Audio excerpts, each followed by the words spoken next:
Hi guys, in this video, I will show you how to change region and TikTok account and is it possible to do that? So let's see. First, you just have to simply launch your TikTok application and then go to your profile. Now, once you're on your TikTok profile, what you want to do is to tap this three lines at the top right corner, okay?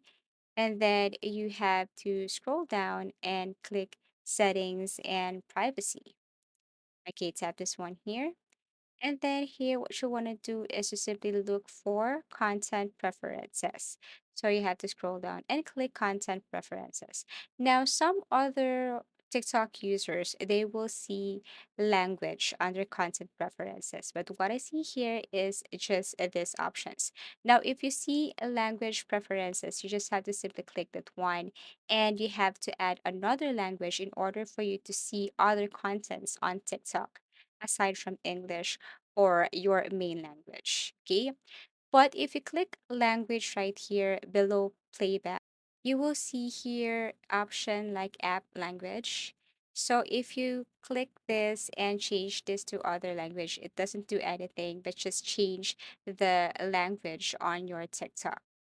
What you're going to do is to click this preferred languages. And as you can see here, select the language you understand, and they will use this to improve your experience. So you just have to click your preferred languages, and somehow it will help you see or watch videos with these languages. Okay, so this will help them customize your viewing experience. So all you have to do is to tap this one. Never mind the app language, you can use your main language to understand the language on your TikTok. So all you have to do is to click preferred languages. Now you can see any option that says change region or change country.